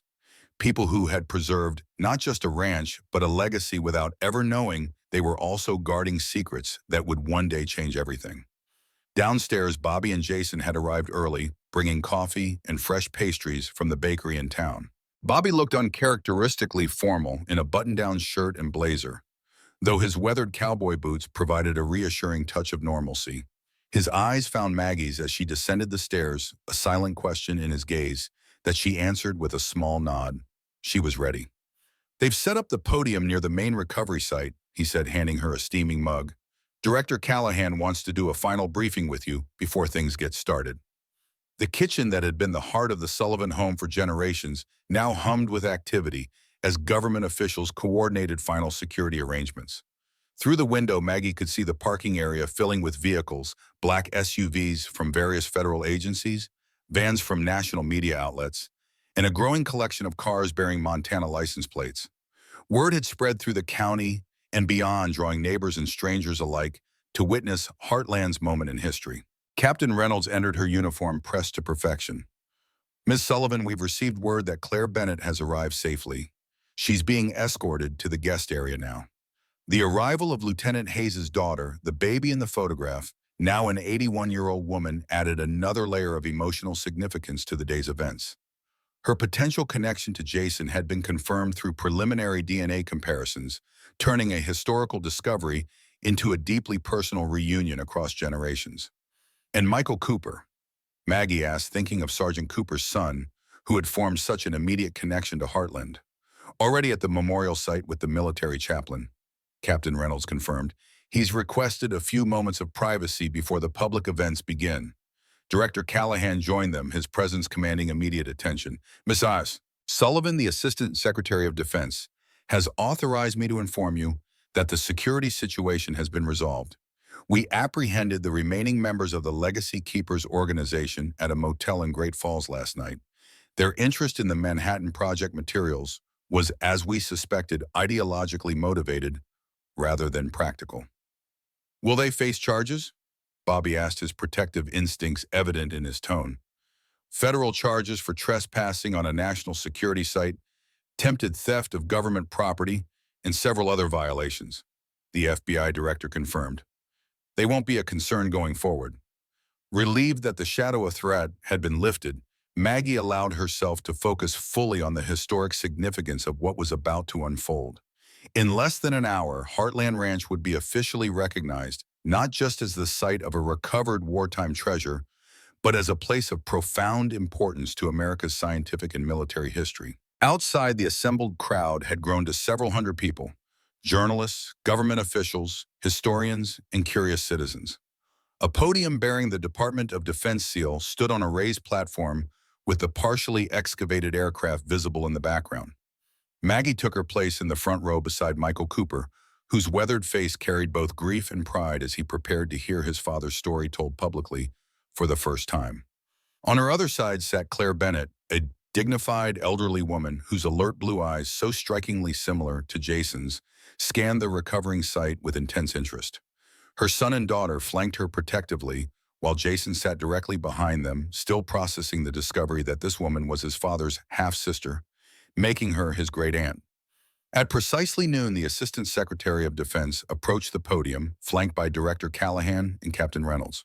The assembled press fell silent, cameras focused on the officials as they prepared to reveal a secret kept for 8 decades. Ladies and gentlemen, the Assistant Secretary began, his voice carrying across the hushed gathering. What we are announcing today represents one of the most significant historical discoveries in recent American history. After nearly 80 years, the mystery of Flight 173 has been solved thanks to the persistence of a Montana ranch family and their neighbors. He proceeded to outline the basic facts: the World War II transport aircraft discovered on Heartland Ranch, the gold bullion valued at $30 million, and the recovery of the remains of 3 crew members. But it was his next revelation that sent ripples of astonishment through the assembled journalists. Flight 173 was not simply transporting gold, he announced, his words measured and deliberate. It was carrying critical components and research documentation related to the Manhattan Project, the top-secret program that developed the world's first atomic weapons and helped end World War II. A barrage of questions erupted, which the officials addressed with careful precision. They explained how the aircraft had diverted from its course during a blizzard, how the gold had served partially as misdirection for the more critical cargo, and how the crash site had remained undiscovered for nearly 8 decades due to its location on private ranch land. The 4th crew member, Sergeant James Cooper, survived the initial crash, but died of his injuries after being found by Frank Sullivan, the ranch owner at that time, Captain Reynolds explained. He was buried on the Sullivan family property, where he has rested ever since, his true identity and mission unknown until now. When Maggie was invited to speak, she approached the podium with a calm that surprised her. The cameras and microphones that would have intimidated her just days ago now seemed almost incidental to the profound nature of what had occurred on her land. Heartland Ranch has been in my family for 5 generations, she began, her voice steady. For as long as anyone can remember, our horses refused to enter that southeastern pasture. Equipment would fail there inexplicably. We called it haunted, cursed, or just plain unlucky. What we never imagined was that our animals were sensing something that humans couldn't perceive: the electromagnetic signature of a downed aircraft carrying history-altering technology. She continued sharing how the impending foreclosure had led to the desperate search for anything of value on the property, how Jason's metal detector had changed everything, and how a legacy that seemed destined to end had instead been reborn with new purpose and meaning. My ancestors protected this land through countless hardships, she concluded. They didn't know they were also protecting a crucial piece of American history. Now that history has in turn preserved their legacy for generations to come, Heartland will continue as a working ranch, but it will also serve as a living memorial to Flight 173 and its crew who carried out their duty with extraordinary courage and commitment. Michael Cooper followed his military bearing evident as he spoke about finally discovering his father's fate and the unexpected connection between their families.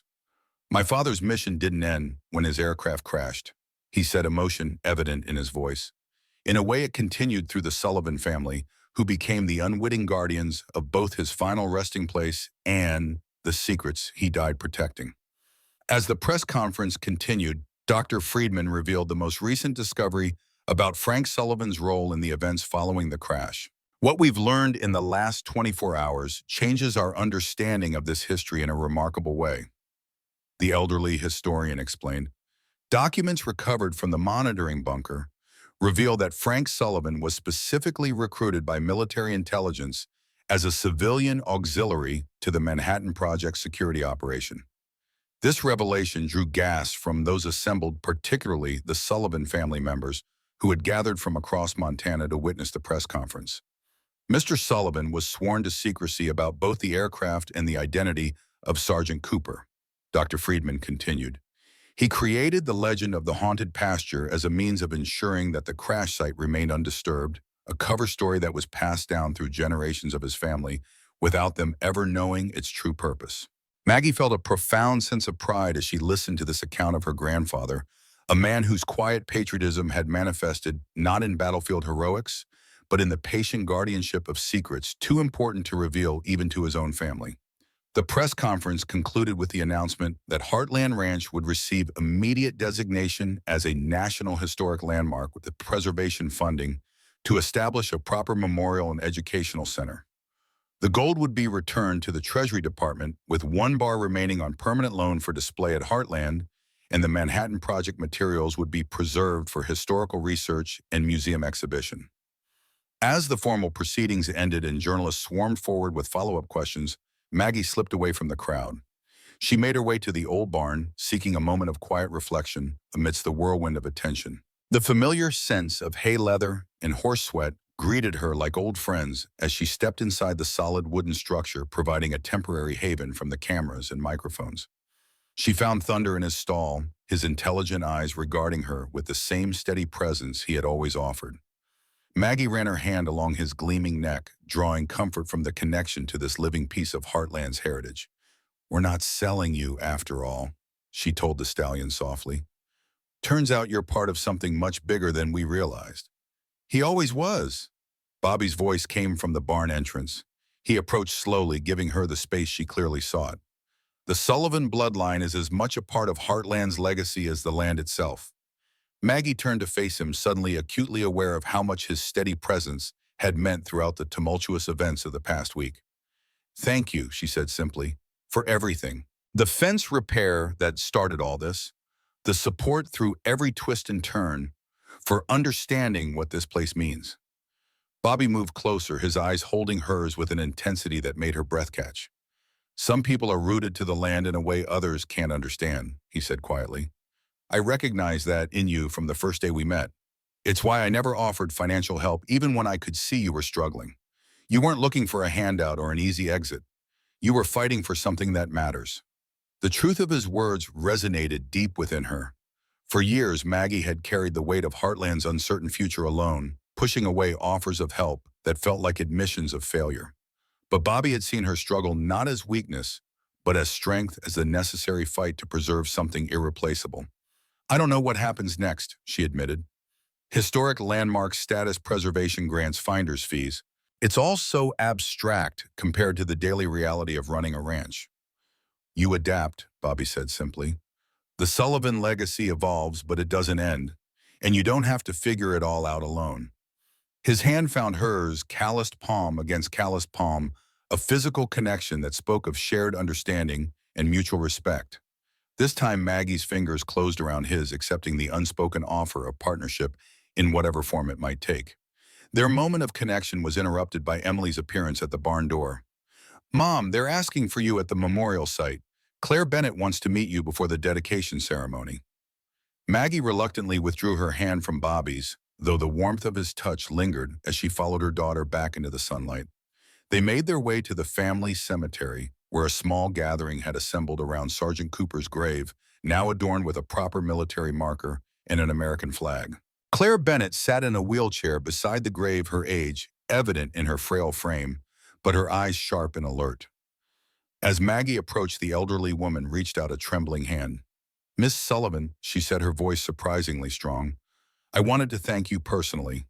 Your family has given mine a gift beyond measure, the knowledge of what happened to Lieutenant Hayes, my father." Maggie took the offered hand gently. "Your father's service and sacrifice helped shape history, Mrs. Bennett. We're honored that Heartland played a role in preserving his legacy." Claire's gaze shifted to where Jason stood awkwardly beside his father. "And you've given me something I never expected, family." Her eyes filled with tears. "I spent 80 years as an only child, never knowing my father had another child. Now I discover I have a grandnephew who found my father's plane with a metal detector. Life writes stories no novelist would dare invent." The military chaplain stepped forward, indicating it was time for the memorial service to begin. With solemn dignity, full military honors were rendered to the crew of Flight 173. Captain James Wilson, navigator; Thomas Richardson, engineer; William Davis, and security specialist, Sergeant James Cooper. The folded flags were presented to their descendants, the rifle salute echoed across the Montana landscape, and taps played with haunting clarity in the afternoon air. As the ceremony concluded, Director Callahan approached Maggie with an envelope bearing the presidential seal. "The president has authorized me to present you with this," he said formally. "It's a posthumous presidential unit citation for the crew of Flight 173, recognizing their extraordinary service to their country. He's also extended a personal invitation for you, Mr. Cooper and Mrs. Bennett, to attend a formal recognition ceremony at the White House next month." The day continued with a procession of officials, historians, and media representatives touring the crash site, now professionally excavated and prepared for its future as a historical landmark. Maggie moved through these interactions with growing confidence, her initial overwhelm replaced by a clear-eyed understanding of Heartland's new dual identity, working ranch and historical treasure. As evening approached, the crowds gradually dispersed, leaving behind a strange quiet after days of constant activity. The Sullivan family gathered with their newfound connections, the Coopers and the Bennetts, for a private dinner in the ranch house. Bobby and Jason joined them, their presence now feeling like a natural extension of the Heartland family circle. 3 generations sat around the expanded dining table, from Claire Bennett at 81 to Jason and Emily at 15 and 17, their lives connected by a single fateful flight in New York 43 and the metal detector that had unearthed its secrets 80 years later. "I'd like to propose a toast," Michael Cooper said, raising his glass. "To Flight 173 and its crew, my father James Cooper, Lieutenant Daniel Hayes, Captain James Wilson, and the others. Their mission didn't fail. It was just delayed. To the Sullivan family," Claire added, "who protected these men's legacy without even knowing it. And to Heartland," Bobby concluded, his eyes finding Maggie's across the table, "where the past and future meet." As glasses clinked around the table, Maggie felt a profound sense of completion, of circles closing, and new ones beginning, of histories intersecting and futures unfolding in ways no one could have predicted a week ago. The transformation of Heartland Ranch began almost immediately. Within days of the press conference, the first installment of Maggie's finder's fee, $3.04 million, was deposited into the ranch account. The historical preservation grants followed shortly after, providing an additional $1.2 million for the development of what would become the Heartland Discovery Center. The financial windfall allowed Maggie to begin reacquiring parcels of the original Sullivan property that had been sold off over the years. The neighboring 160 acres to the north, sold by her father during a particularly difficult drought in the 1990s, was her first purchase, followed by the historic main ranch house and surrounding 200 acres to the west. Emily threw herself into the planning process for the Discovery Center with remarkable focus and creativity. Her initial sketches evolved into professional architectural plans for a facility that would honor both the Manhattan Project connection and Heartland's ranching heritage. She worked closely with historians and museum designers, her MIT dreams temporarily set aside as she discovered a passion for historic preservation. "What if I defer college for a year?" she suggested to Maggie one evening as they reviewed the latest design proposals. "The Smithsonian curator said I have a natural talent for exhibition development. I could learn so much working alongside these professionals during the construction phase." Maggie studied her daughter's face, recognizing the genuine excitement behind the question. "Is that what you really want, MIT? Has been your dream for so long?" Emily gazed out the window toward the southeastern pasture, where construction equipment now stood ready to break ground for the Discovery Center. "I think dreams can evolve, Mom. MIT will still be there next year. But being part of this, creating something that honors our family history and America's scientific legacy, that's a once-in-a-lifetime opportunity." The relationship between Maggie and Bobby developed gradually over those busy months, their professional collaboration on the ranch's expansion, providing natural opportunities for their personal connection to deepen. His engineering expertise proved invaluable as they restored the original ranch house and integrated modern systems without compromising its historical character. They were inspecting the restored roof beams one autumn afternoon when Bobby finally gave voice to the question that had hung between them for months. "Maggie," he said, his voice uncharacteristically hesitant, "I've been thinking about our ranches. With you buying back the original Sullivan property and me just next door, it might make sense to consider a more formal partnership." She turned to face him, one eyebrow raised. "A partnership? Or a merger?" He continued a smile playing at the corners of his mouth. "I'm an engineer.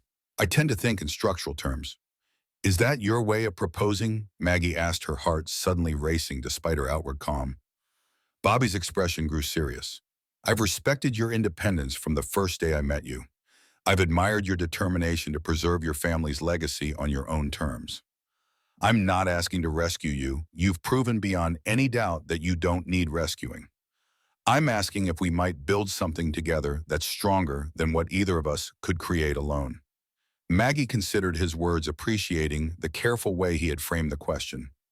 Not as a solution to a problem, but as an opportunity for shared strength. "I'd need to think about the structural implications," she said, finally unable to suppress her smile. "Merging operations would require careful planning." Bobby's eyes lit with understanding and hope. "Take all the time you need. Some foundations are worth building carefully." He sealed the unspoken agreement with a kiss, their first as sunlight streamed through the historic windows of what would soon become their shared home. The official opening of the Heartland Discovery Center coincided with the one-year anniversary of the flight's discovery. What had begun as a modest memorial had evolved into a state-of-the-art facility that attracted historians, scientists, and tourists from across the country. The main exhibition hall featured the carefully preserved remains of Flight 173 displayed alongside interactive exhibits, explaining the aircraft's Manhattan Project connection. The gold bar on permanent loan from the Treasury Department gleamed in a specialized display case flanked by photographs of the original crew and explanatory panels detailing the economic security operations of World War II. A separate wing was dedicated to Frank Sullivan's role as a civilian auxiliary to the Manhattan Project security team, showcasing the recently declassified documents that revealed his quiet heroism. Visitors could explore the reconstructed monitoring bunker, complete with period-appropriate equipment and recordings of actual coded transmissions from 1943. But perhaps the most popular theater was the Discovery Theater, where Jason's original metal detector held a place of honor, and visitors could watch a short film documenting the moment when a desperate search for value in a haunted pasture revealed one of America's most significant historical discoveries. The grand opening ceremony drew national attention once again. The Assistant Secretary of Defense returned to cut the ribbon, joined by representatives from the Smithsonian Institution, the National World War II Museum, and various governmental agencies. Claire Bennett and Michael Cooper sat in places of honor, representing the families whose lives had been forever changed by Flight 173. Emily, dressed in a professional blazer that made her look older than her 18 years, led the first official tour with confidence and authority. Her year of working alongside museum professionals had transformed her from a teenager with robotic dreams to a young woman with a clear vision for preserving and sharing history. And here, she explained guiding the VIP group through the ranching heritage section. You can see how the Sullivan family maintained Heartland for 5 generations, passing down not just land, but values, perseverance, stewardship, and unwavering commitment to preserving their legacy even when they didn't fully understand what they were protecting. Maggie watched her daughter with undisguised pride, Bobby's hand warm and steady in hers. The girl who had once feared losing everything now stood as the passionate custodian of a history larger than they had ever imagined. The Discovery Center was only one aspect of Heartland's transformation. The working ranch continued and expanded, with the Sullivan bloodline of quarter horses, once again, becoming renowned throughout Montana. Thunder, once nearly sold out of desperation, now headed a breeding program that combined historical lineage with modern genetic science, producing animals that embodied both heritage and innovation. Bobby's engineering expertise and Jason's technological interests brought new efficiencies to the ranching operation while honoring traditional methods that had sustained the land for generations. Solar panels discreetly mounted on historic barn roofs powered state-of-the-art monitoring systems, while cattle still grazed open pastures under Montana's vast sky.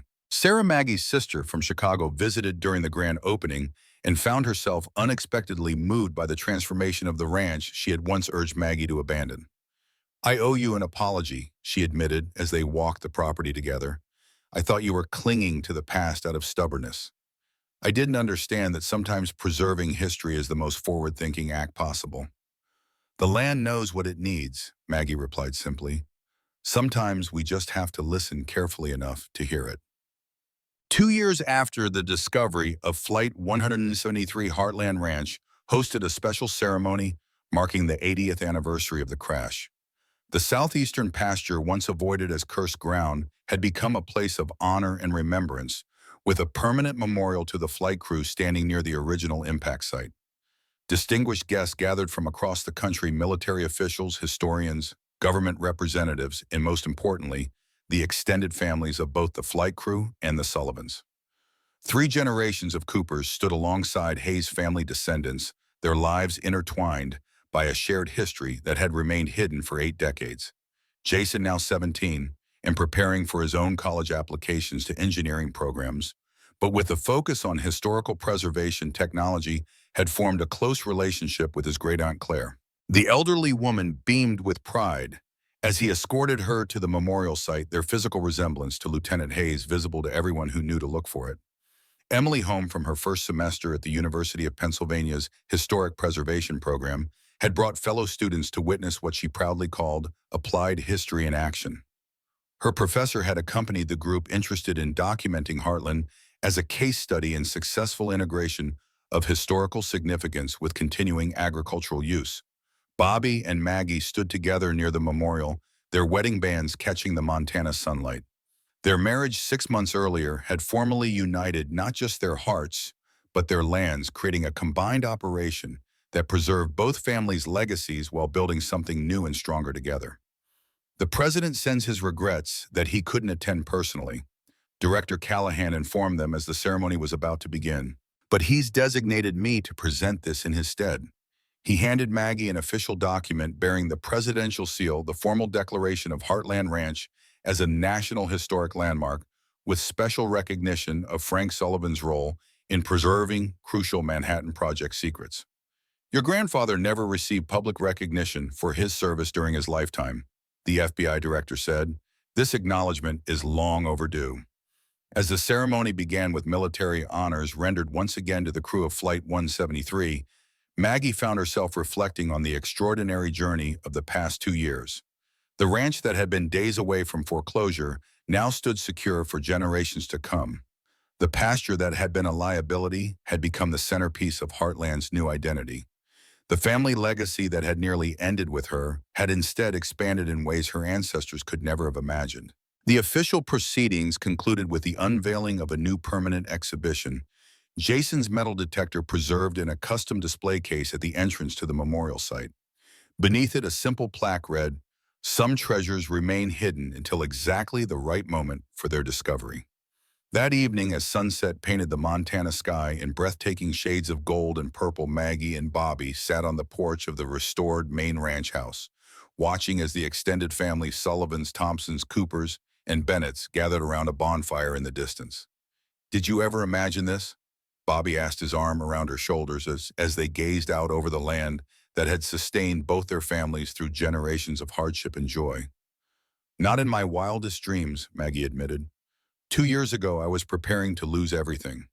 Now," she gestured toward the scene before them, Emily and Jason animatedly showing Claire Bennett something on a tablet computer. Michael Cooper deep in conversation with Maggie's Sullivan cousins, the expanded herd of horses grazing peacefully in pastures that stretched to the horizon. Now, Heartland isn't just preserved, Bobby completed her thought. It's transformed. Maggie leaned into his embrace, feeling the solid strength that had become her partner in both life and legacy. "My grandfather created the myth of the haunted pasture to protect something he believed was important without ever knowing exactly what it was," she reflected. "He passed that protection down through generations, trusting that someday its purpose would become clear." "And it did," Bobby said, "at exactly the moment when it was needed most." As darkness fell completely, the stars emerged above Heartland with the breathtaking clarity that only Montana skies could offer. The same stars that had guided Flight 173 on its final journey, that had watched over Sergeant Cooper's grave for 8 decades, that had witnessed generations of Sullivans and Thompsons working the land beneath them. Now those stars looked down on a landscape transformed by revelation, where past and present strengthened each other, where historical significance and working ranch traditions created a unique harmony, and where one family's unwitting stewardship had preserved a crucial chapter of American history until the perfect moment for its discovery. The failing ranch that everyone had avoided had become a national treasure. The haunted pasture that horses refused to enter had contained America's most valuable secrets. And Maggie Sullivan, who had faced the shame of losing her family's legacy, had instead become the one who revealed its true significance to the world. As she sat wrapped in Bobby's embrace, watching the next generation gathered around the fire in the distance, Maggie understood a truth that her grandfather had known without being able to articulate it: that some legacies extend beyond what we can see in our lifetime, that the seeds we plant may bear fruit decades after we're gone, and that the most valuable treasures often lie hidden beneath the surface of what we think we know, waiting patiently for the right moment to be revealed. The metal detector that had seemed like a desperate last resort had uncovered not just gold in history, but the perfect intersection of past and present, of endings transformed miraculously into beginnings. Heartland Ranch stood as living proof that sometimes our greatest treasures lie hidden in the very places we most fear to explore, waiting for the moment when necessity drives us to discover what has been beneath our feet all along. As the bonfire's glow illuminated the faces of those gathered around it, faces connected by threads of history that had remained invisible until a desperate search brought them to light, Maggie offered a silent thanks to the generations of Sullivans who had preserved this land and its secrets, to the crew of Flight 173 who had carried out their duty even in failure, and to the mysterious workings of fate that had transformed Heartland's darkest hour into its finest moment. Some might call it coincidence that a desperate rancher with days until foreclosure should discover a long-lost treasure precisely when she needed it most.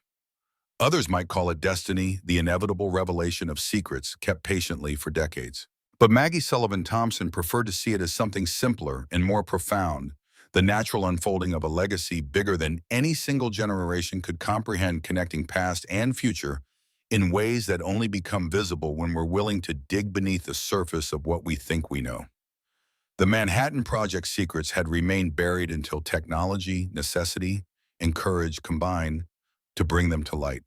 And in their discovery, they had secured not just Heartland's financial future, but its place in the continuing story of America. A reminder that history isn't just something that happens in famous places to famous people, but something that unfolds on ordinary land through the actions of ordinary men and women whose quiet courage and unwavering commitment to duty create ripples that extend far beyond their own lives. As the stars continue their ancient progression across the Montana sky, Maggie and Bobby rose from the porch and walked hand in hand toward the bonfire, toward the future they were building together on land that had revealed its deepest secrets just when they needed them most. Behind them, the southeastern pasture, no longer haunted, no longer feared, stood as testament to mysteries solved and legacies secured to history, remembered and honor restored to endings that become beginnings when we have the courage to look beneath the surface of our struggles and discover the treasures they conceal. As the light fades over Heartland Ranch, we're reminded that history doesn't always announce itself with fanfare. Sometimes it waits patiently beneath our feet through seasons of struggle and sacrifice, revealing itself only when the moment is right. What began as a desperate search to save a family legacy unearthed something far greater, a convergence of personal and national history binding together families separated by time, yet connected by duty and sacrifice. The pasture that generations avoided became the very ground that saved them all. In the quiet hills of Montana, a metal detector discovered more than gold or military secrets. It revealed how our struggles often conceal our greatest blessings, how our darkest hours can harbor unexpected light, and how the things we fear most sometimes protect what we need most. Heartland's story reminds us that legacies aren't measured merely in acres preserved or fortunes secured, but in the quiet courage to protect something valuable without fully understanding why trusting that someday its purpose will become clear. What treasures might be buried in your family's history? What secrets await beneath the surface of the challenges you face today? Perhaps like the Sullivans, your greatest inheritance is still waiting to be discovered.